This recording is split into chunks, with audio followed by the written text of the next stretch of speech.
Supreme court చెప్పింది 50% reservation merit అని చెప్పేసి దానికి లింక్ పెడతా ఉన్నారు. నేను ఒకటి అడుగుతాను, the article 330 and 332 of Indian constitution clearly defines the SC/ST proportional population ప్రకారమే బేస్డ్గానే డీలిమిటేషన్ జరగాలని చాలా స్పష్టంగా రాజ్యాంగం చెప్తా ఉంటే SC/ST పాపులేషన్ని బేస్ చేసుకోకుండా మీరు ఆర్టికల్ 330కి 332కు విరుద్ధంగా ఇష్టానుసారంగా మీరు ఏదో సుప్రీంకోర్టు అని అదని మాట్లాడుతూ ఉన్నారు. అసలు దానికి లింకే లేదు. మీరు మాట్లాడే మెరిట్కి మీరు ఇక్కడ చెప్పేటువంటి డీలిమిటేషన్కి ఏమన్నా లింక్ కానీ ఏదన్నా ఒక మరి కనీసం ఒక బేస్ కానీ లేకుండా మీరు మాట్లాడడం చాలా బాధాకరం అని చెప్పి తెలియజేస్తా ఉన్నాను. నార్త్ ఈస్ట్ స్టేట్స్ గురించి మాట్లాడతారు.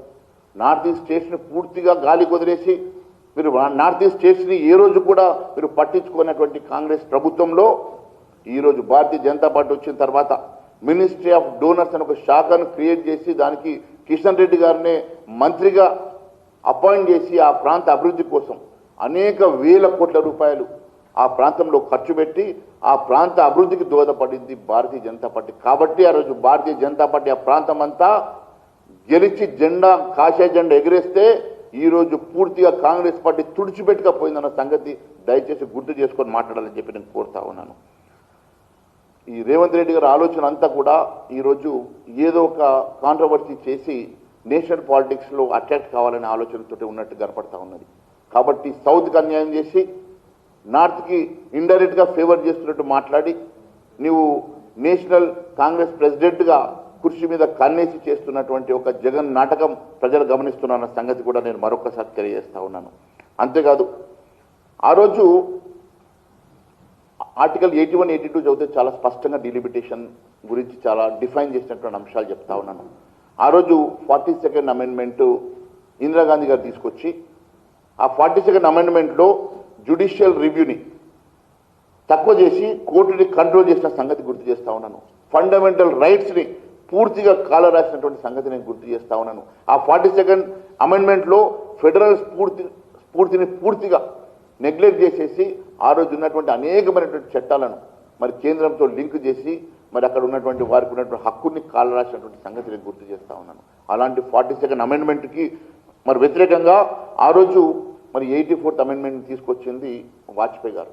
మరి ఆ వాజ్పేయి గారు తీసుకొచ్చిన అమెండ్మెంట్ ద్వారానే ఈరోజు భారతదేశంలో మరి మీరు తెచ్చినటువంటి నల్ల చట్టాలకు వ్యతిరేకంగా మీరు తీసుకొచ్చినటువంటి ఈ భారతదేశ రాజ్యాంగ విరుద్ధమైనటువంటి మీరు అమెండ్మెంట్కి విరుద్ధంగా మరి ఆ రోజు వాజ్పేయి గారు భారతీయ జనతా పార్టీ ప్రభుత్వం కరెక్షన్ చేసిన సంగతి గుర్తు చేస్తా ఉన్నాను. దాదాపు ఈ దేశంలో అత్యధికంగా కాన్స్టిట్యూషనల్ అమెండ్మెంట్స్ తీసుకొచ్చిన చరిత్ర కాంగ్రెస్ పార్టీ. సిఏ అంటే కాన్స్టిట్యూషనల్ అమెండ్మెంట్స్, అది కాంగ్రెస్ పార్టీ అమెండ్మెంట్స్లా తీసుకొచ్చారు. కాంగ్రెస్ పార్టీ కదా పార్టీ అమెండ్మెంట్ చేసుకున్నట్ల కాన్స్టిట్యూషన్ అమెండ్మెంట్స్ తీసుకొచ్చి అత్యధికంగా ఇష్టానుసారంగా రాజ్యాంగాన్ని కూడా వాళ్ళు అమెండ్మెంట్ చేసినటువంటి చరిత్ర కాంగ్రెస్ పార్టీది అని చెప్పి నేను గుర్తు చేస్తా ఉన్నాను. ఆ రోజు మీరు చూస్తే 5 సంవత్సరాలు ఉన్నటువంటి మరి టర్మ్ని ఎంపీ టర్మ్ని 6 సంవత్సరాలు చేసి ఆ 42 అమెండ్మెంట్లో అనేకమైనటువంటి మరి చట్టాలు తీసుకొస్తే మళ్ళీ వాజ్పేయి గారి ప్రభుత్వం దాన్ని మళ్ళీ 5 సంవత్సరాలకు మరి రివర్స్ చేసిన సంగతి నేను గుర్తు చేస్తూ ఉన్నాను. మరి ఈరోజు సెకండ్ సిటిజన్స్ అని మాట్లాడుతూ ఉన్నారు. అయ్యా ఈరోజు ఈ డీలిమిటేషన్స్ ఈ సర్వ్ ఇవన్నీ కూడా కరెక్షన్స్ చేసి భారతీయ జనతా పార్టీ ఒక ఈ దేశ ప్రజల కోసం ఈ దేశ సురక్షిత కోసం రక్షణ కోసం సంక్షేమం కోసం ఈ ప్రాంత మరి క్షేమం కోసం ఆలోచన చేయకుంటే ఈరోజు హిందువులే సెకండ్ సిటిజన్ మారేటువంటి ప్రమాదం ఉన్నది. కాబట్టి ఈరోజు సర్ని తీసుకొచ్చి ఈరోజు డీలిమిటేషన్ ద్వారా ఎస్సీ ఎస్టీ రిప్రజెంటేషన్ని మహిళా రిప్రజెంటేషన్ని పెంచి ఈ ప్రాంత సురక్షితంగా ఉన్నారన్న ఆలోచనతో తీసుకొచ్చినటువంటి అనేక చట్టాలు ఈ దేశ ప్రజల కోసం సంక్షేమం కోసం అన్న సంగతి తెలియజేస్తా ఉన్నాను. కాంగ్రెస్ అంటే ఒక నిర్వచనం గుర్తొస్తుంది.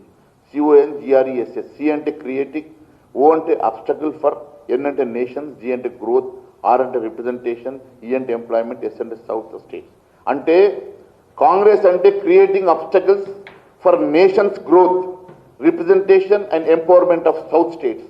ఈరోజు కాంగ్రెస్ పార్టీకి ఎలాంటి ప్రేమ ఈ ప్రాంతం మీద లేదు. వేరే రాష్ట్రాల ముఖ్యమంత్రికి లెటర్ రాస్తా అని చెప్పి ఒక లెటర్ రాస్తా ఉన్నాడు. అయ్యా మరి లెటర్ సరిగ్గా దేవుడు ఎరుగు. మీరు ముందు ఈ రాష్ట్రంలో ఇచ్చినటువంటి అనేక సంక్షేమ కార్యక్రమాలను పక్కన పెట్టి, ఈ ప్రాంత అభివృద్ధిని పక్కన పెట్టి, ఈ ప్రాంతంలో ఉన్నటువంటి అనేకమైనటువంటి మరి అంశాలను పక్కన పెట్టి పూర్తిగా పాలన చేతగాక పాలన గాలి కొదిలేసి మీరు దేశ రాజకీయాలను పట్టుకొని లెటర్ రాస్తే దానివల్ల ఒరిగేదేమీ లేదు. ముందు మీరు ఇచ్చిన హామీలు నెరవేర్చి మరి ఈ డైవర్షన్ టాక్టిక్స్ని బంద్ చేసి మీరు మీ ఫెయిల్యూర్ని కప్పిపుచ్చుకోవడానికి చేసేటువంటి డైవర్షన్ పాలిటిక్స్ని మానుకోవాల్సిందిగా నేను హితవు పలుకుతా ఉన్నాను. అదే మాదిరిగా ఈరోజు అనేకమైనటువంటి అంశాలు, ఈరోజు డీలిమిటేషన్ చాలా స్పష్టంగా ఈ ప్రాంత దక్షిణాది భారతదేశానికి లబ్ధి చేకూరే విధంగా ఒక మంచి ఫార్ములాను తీసుకొచ్చి ఈ ప్రాంతంలో ప్రపోర్షనేట్ రిప్రజెంటేషన్ ఉండాలన్న ఉద్దేశంతో తీసుకొచ్చినటువంటి చట్టాన్ని గౌరవించండి. ఈ చట్టానికి మీరు మద్దతు పలకండి. రేపు పార్లమెంట్లో ఈ చట్టానికి మద్దతుగా నిలబడాల్సిందిగా ఈ కాంగ్రెస్ పార్టీకి హితవు పలుకుతూ, మీరు తప్పుడు విధానాన్ని, మీ తప్పుడు ఆలోచన విధానాన్ని, మీ నరేషన్ని, తప్పుడు నరేషన్ని ప్రజల్లోకి తీసుకెళ్ళి కన్ఫ్యూజ్ చేసే ప్రయత్నం ప్రజలు గమనిస్తూ ఉన్నారు. మేము ఖచ్చితంగా దీన్ని మీ ఆలోచన విధాన్ని ఖండిస్తూ మరి ఇంత మంచి మరి డీలిమిటేషన్, మహిళా రిజర్వేషన్ వీరన్నిటికీ కూడా దోహదపడి వీరంతా కూడా మరి బిల్లుకు సపోర్ట్ చేయాల్సిందిగా కోరుకుంటూ ఈ అవకాశం ఇచ్చినందుకు ధన్యవాదాలు తెలియజేస్తా ఉన్నాను.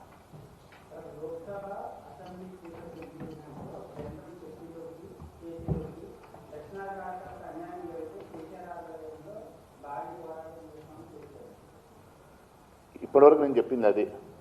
దక్షిణాది ప్రాంతాలకి ఒక్క సీటు కూడా తగ్గలేదు. గతంలో మీరు ఇచ్చినటువంటి 24% ఏదైతే ఉన్నదో అదే పాపులేషన్ బేసిస్ మీరు చేసినట్టు 1962లో, 72లో, 52లో మీరు తీసుకొచ్చినటువంటి డీలిమిటేషన్ ప్రొసీజర్ని ఫాలో చేస్తే ఈ ప్రాంతంలో సీట్లు తగ్గుతాయి. తెలంగాణలో కేవలం ఇదే ప్రపోర్షనేట్గా మనం తీసుకెళ్తే తెలంగాణలో మరి 3 సీట్లు, 24 సీట్లు మాత్రమే వస్తాయి. అంటే 2 సీట్లు వస్తాయి, 2 సీట్లు తగ్గుతాయి. వేరేస్ ఇప్పుడు ఈ కొత్త మోడల్ ప్రకారం 53% మోడల్ ప్రకారం 26 సీట్లు అవుతాయి. అంటే దక్షిణాది రాష్ట్రాలకి ఇప్పుడు కొత్తగా ప్రపోజ్ చేసేటువంటి మరి ప్రపోజల్ వల్ల 198 సీట్లతోటి ఈ దక్షిణాది రాష్ట్రాలకు న్యాయం జరుగుతుంది. అదే కాంగ్రెస్ పార్టీ చెప్పేటువంటి మోడల్, కాంగ్రెస్ పార్టీ గతంలో చేసేటువంటి మోడల్ ప్రకారం చేస్తే మనకు కేవలం 159 సీట్లే. అంటే దాదాపు ఈ ప్రాంతానికి 39 సీట్లు తగ్గుతాయి. వాళ్ళది ఆలోచన విధానం దక్షిణాదికి అన్యాయం చేయాలన్న ఆలోచన విధానంతో వాళ్ళు ముందుకెళ్తా ఉన్నారు. దాన్ని కూడా రాజకీయం చేసేసి ఏదో ఈ ప్రాంతానికి అన్యాయం జరిగిందని చెప్పే ప్రయత్నం చేస్తూ ఉన్నారు. ప్రజల్లో ఇది క్లారిటీ వచ్చింది. ఇంకా మేము కూడా ప్రజల్లోకి దీన్ని స్పష్టంగా తీసుకెళ్తాం.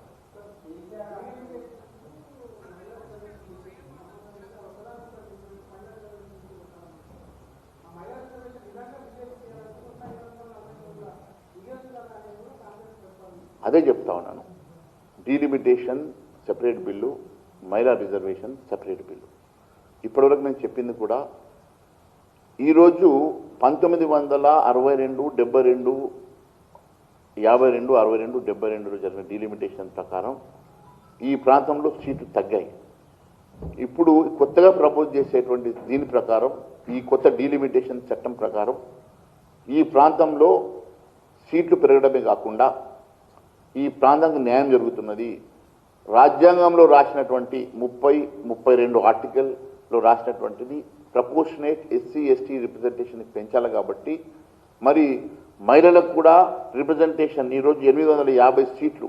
ఎందుకంటే ఆ రోజు 58 కోట్ల మంది జనాభాకి 542 సీట్లు ఉంటే ఈరోజు 140 కోట్ల జనాభాకి మరి ఆ సమతుల్యం చేయాల్సినటువంటి బాధ్యత ఉంది. కాబట్టి మరి కేవలం 50% మాత్రమే పెంచి కనీసం ఆ 50%లో అయినా కొత్త రిప్రజెంటేషన్, అంటే దాదాపుగా పెరిగినటువంటి 200 పైచిలకు ఆ సీట్ల ద్వారా మరి ఎస్సీ/ఎస్టీ మహిళలకు కూడా లబ్ధి చేకూర్చాలని భారతీయ జనతా పార్టీ అన్ని ప్రాంతాల్లో మరి న్యాయం చేయాలని, అన్ని ప్రాంతాలు సమతుల్యంగా, అన్ని ప్రాంతాలు మరి ప్రపోర్షనేట్గా మరి పెరగాలని చెప్పి ఉద్దేశం తీసుకొచ్చిన చట్టం ఇది.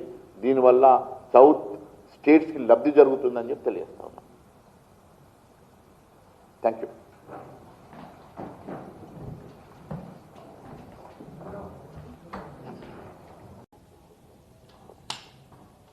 మీడియా మిత్రులందరికీ నమస్కారం.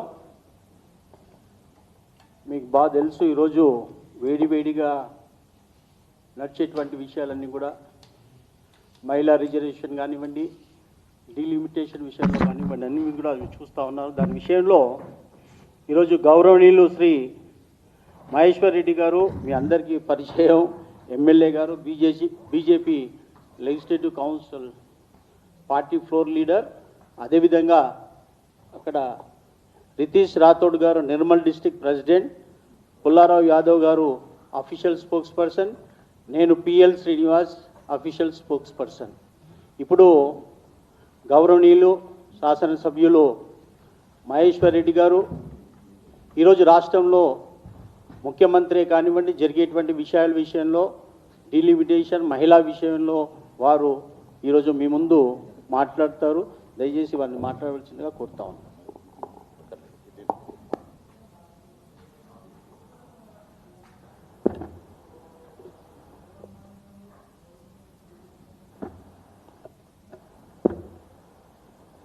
రెడీయా? అందరికి నమస్కారం.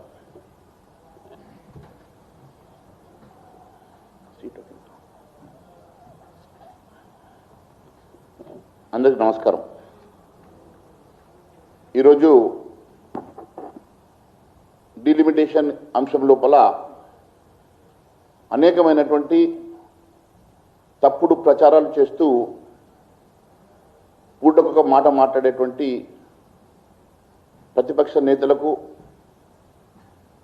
తెలంగాణలో ముఖ్యమంత్రి రేవంత్ రెడ్డి గారికి నేను సూటిగా కొన్ని ప్రశ్నలతో పాటు యావత్ ప్రజానీకానికి దీని మీద ఉన్నటువంటి అనేకమైనటువంటి అపోహలు కల్పిస్తూ వాళ్ళు చేస్తున్నటువంటి తప్పుడు ప్రచారాలకి క్లారిఫికేషన్ ఇస్తూ వాస్తవాలను ప్రజల ముందుకు పెట్టాలన్న ఒక ఉద్దేశంతో ఈరోజు ఈ మీడియా కాన్ఫరెన్స్ పెట్టడం జరిగింది. మిత్రులారా, నిన్ననే మనం అంబేద్కర్ గారి జయంతి జరుపుకున్నాం. అంబేద్కర్ గారిని స్మరిస్తూనే మనకు భారతదేశ రాజ్యాంగం ముందుగా గుర్తొస్తుంది.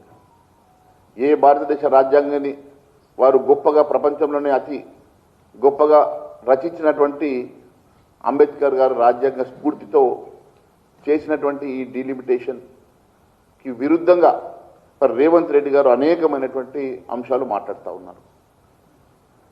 నేను ముందుగా రేవంత్ రెడ్డి గారిని సూటిగా ప్రశ్నిస్తున్నాను.